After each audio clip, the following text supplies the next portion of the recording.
জান্নাতে সহবাস কেমন হবে? হুরদের সাথে মিলন কি পার্থিব জগতের মতো? সেখানে কি সন্তান জন্ম দেওয়া সম্ভব? এই সব প্রশ্নের উত্তর আমরা খুঁজব কোরআন ও সহিহ হাদিসের আলোকে। জান্নাতে শারীরিক চাহিদা ও সক্ষমতা। আমাদের মনে প্রশ্ন জাগতে পারে, জান্নাতে কি মানুষের ক্ষুধা লাগবে? তারা কি ক্লান্তি অনুভব করবে? কিংবা মিলনের জন্য কি তাদের দুনিয়ার মতো সীমাবদ্ধতা থাকবে? ইসলামী বর্ণনা অনুযায়ী জান্নাতীবাসীরা কখনোই বৃদ্ধ হবে না। তারা হবে চিরযুবক, যাদের বয়স হবে সর্বদা ৩০ থেকে ৩৩ বছরের মধ্যে। জান্নাতে প্রস্রাব, পায়খানা বা কোনো প্রকার নাপাকির অস্তিত্ব নেই। তাদের ঢেকুর ও ঘাম হবে কস্তুরীর মতো সুগন্ধযুক্ত। জান্নাতীদের শারীরিক সক্ষমতা সম্পর্কে মহানবী এক বিস্ময়কর তথ্য দিয়েছেন। এক হাদিসে এক সাহাবী প্রশ্ন করেছিলেন, হে আল্লাহর রসূল, আমরা কি জান্নাতে সহবাস করব? তিনি উত্তর দিলেন, হ্যাঁ, সেই সত্তার কসম যার হাতে আমার প্রাণ, মিলন হবে সজোরে, আর যখনই মিলন শেষ হবে তখন তারা আবার পবিত্র ও কুমারী হয়ে যাবে। তাবরানী আল মোজাম আল আউসাত। তিরমিজি শরীফের একটি হাদিসে বর্ণিত হয়েছে যে জান্নাতে একজন মুমিন পুরুষকে যৌন মিলনের জন্য ১০০ জন পুরুষের শক্তি প্রদান করা হবে। তিরমিজি ২৫৩৬। এটি দুনিয়ার কোনো দৈহিক শক্তির সাথে তুলনীয় নয়, বরং এটি হবে জান্নাতের এক ঐশ্বরিক দান, যা কেবল আনন্দ বৃদ্ধির জন্য। সেখানে কোনো বীর্যপাত বা দুর্বলতা থাকবে না। হুরদের পরিচয় ও বর্ণনা।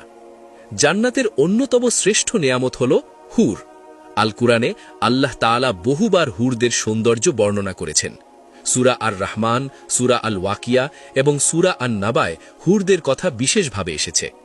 হুরদের রূপ কেমন? কোরআনের ভাষায় তারা হল হুরুন ইন, অর্থাৎ ডাগর চোখ বিশিষ্ট সুন্দরী। তাদের গায়ের চামড়া এতই স্বচ্ছ হবে যে হাড়ের মজ্জাও বাইরে থেকে দেখা যাবে। তারা হবে সুরক্ষিত মতির মতো। সূরা আল ওয়াকিয়া ২২ থেকে ২৩। হাদিসে এসেছে, যদি জান্নাতের কোনো একজন হুর দুনিয়ার দিকে উকি দিত, তাহলে আকাশ ও জমিনের মধ্যবর্তী সব কিছু আলোকিত হয়ে যেত এবং এর সুগন্ধে পৃথিবী ভরে যেত। এমনকি তাদের মাথার ওড়নাও এই গোটা পৃথিবী এবং এর ভেতরের সব সম্পদের চেয়ে দামি। সহিহ বুখারী। হুরদের আচরণ। তারা হবে অত্যন্ত লজ্জাবতী এবং কেবল তাদের স্বামীদের প্রতি অনুরাগী। আল্লাহ বলেন, তথায় থাকবে অনত নয়না রমণীগণ, যাদেরকে তাদের পূর্বে কোনো মানুষ বা জিন স্পর্শ করেনি। সূরা আর রহমান ৫৬। তারা জান্নাতীদের জন্য গান গাইবে এমন সুরে যা মানুষ আগে কখনো শোনেনি। তারা বলবে, আমরা চিরস্থায়ী, আমরা কখনো মরণশীল নই, আমরা চিরসুখী, আমরা কখনো দুঃখিত হই না। দুনিয়ার স্ত্রী বনাম হুর। অনেকের মনে প্রশ্ন জাগে, দুনিয়ার স্ত্রী যদি জান্নাতি হন, তবে হুরদের উপস্থিতিতে তার অবস্থান কি হবে? ইসলামী পণ্ডিতরা এবং হাদিস আমাদের এক অপূর্ব সংবাদ দেয়। হজরত উম্মে সালামা রাদিয়াল্লাহু আনহা রাসূল সাকে জিজ্ঞাসা করেছিলেন, হে আল্লাহর রাসূল, দুনিয়ার নারীরা কি হুরদের চেয়ে উত্তম? রাসূল উত্তর দিলেন, হ্যাঁ, দুনিয়ার নারীরা জান্নাতি হুরদের চেয়েও শ্রেষ্ঠ হবে। ঠিক যেমন কাপড়ের আবরণের চেয়ে তার ভেতরের জিনিসটি বেশি সুন্দর হয়।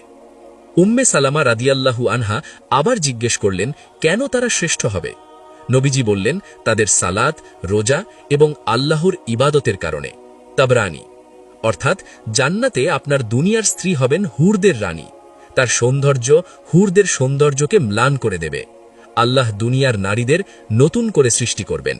সূরা আল ওয়াকিয়াতে বলা হয়েছে, আমি জান্নাতি নারীদের বিশেষ রূপে সৃষ্টি করেছি। তাদেরকে করেছি চিনকুমারী, প্রেমময়ী এবং সমবয়স্কা। স্বামী স্ত্রীর যে ভালোবাসা দুনিয়াতে অপূর্ণ ছিল, জান্নাতে আল্লাহ তা পূর্ণতা দেবেন। সেখানে কোনো হিংসা বা বিদ্বেষ থাকবে না। জান্নাতে সহবাস ও মিলনের স্বরূপ। জান্নাতে মিলন বা সহবাস কি কেবল সন্তান উৎপাদনের জন্য? উত্তর হল না। জান্নাতে সকল কাজ হবে কেবল আনন্দের জন্য। সেখানে ক্লান্তি নেই, বীর্যপাতজনিত নাপাকি নেই এবং মিলনের পর গোসলের কষ্ট নেই। ইমাম ইবনুল কাইয়্যিম রাহিম বলেন, জান্নাতে সহবাস হবে অত্যন্ত তৃপ্তিদায়ক। সেখানে একজন পুরুষ যতবার ইচ্ছা তার স্ত্রী বা হুরদের কাছে যেতে পারবে এবং প্রতিবার সে পূর্ণ আনন্দ অনুভব করবে। প্রত্যেকটি মিলনের পর নারী আবার কুমারিত্ব ফিরে পাবে, যা জান্নাতের একটি বিশেষ মৌজেজা। জান্নাতে মানুষের কোনো শারীরিক রোগ থাকবে না। সেখানে মিলন হবে ভালোবাসার বহিঃপ্রকাশ। আল্লাহ মুমিনদের বলবেন, তোমরা যা কামনা করতে এখানে তার সব কিছুই আছে। জান্নাতের তাঁবুগুলো হবে এক একটি বিশাল মুক্তোর মতো, যার ভেতরে মুমিনরা তাদের পরিবারের সাথে একান্ত সময় কাটাবে। জান্নাতে সন্তান লাভ। জান্নাতে কি সন্তান হবে? এই প্রশ্নটি অনেক কৌতূহল সৃষ্টি করে। এর উত্তর একটি গুরুত্বপূর্ণ হাদিসে পাওয়া যায়। রাসূলুল্লাহ সাল্লাল্লাহু আলাইহি ওয়াসাল্লাম বলেছেন, জান্নাতে যদি কোনো মুমিন সন্তান কামনা করে তাহলে তার গর্ভধারণ, প্রসব এবং তার পূর্ণ বয়স ৩০ বছর অর্জন সবকিছু এক মুহূর্তের মধ্যে সম্পন্ন হয়ে যাবে। তিরমিজি ২৫৬৩, ইবনে মাজা ৪৩৩৮। তবে অনেক আলেম মনে করেন, জান্নাতে যেহেতু মানুষ বৃদ্ধ হবে না এবং মৃত্যু নেই, তাই সেখানে জনসংখ্যার অভাব হবে না। সন্তান লাভের বিষয়টি নির্ভর করবে বান্দার ইচ্ছার উপর। আল্লাহ জান্নাতে কোনো অপূর্ণ ইচ্ছা রাখবেন না। যদি কেউ সন্তান চায়, আল্লাহ তা অলৌকিকভাবে দান করবেন, কিন্তু জান্নাতে দুনিয়ার মতো কষ্টদায়ক গর্ভকাল বা প্রসব বেদনা থাকবে না।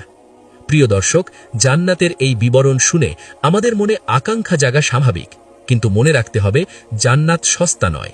জান্নাত পেতে হলে দুনিয়াতে আল্লাহর আদেশ পালন করতে হবে, নিজের নফসকে নিয়ন্ত্রণ করতে হবে এবং হারাম সম্পর্ক থেকে দূরে থাকতে হবে। জান্নাতের আসল আকর্ষণ কেবল হুর বা শারীরিক সুখ নয়, বরং জান্নাতের সবচেয়ে বড় পুরস্কার হল আল্লাহ সুবহানাহু ওয়া তাআলার দিদার বা দর্শন। যেদিন জান্নাতীরা সরাসরি তাদের রবের দিকে তাকাবে, সেদিন তারা জান্নাতের সব নেয়ামতের কথা ভুলে যাবে। আল্লাহ আমাদের সবাইকে জান্নাতুল ফেরদাউসের অধিবাসী হিসেবে কবুল করুন। আমিন।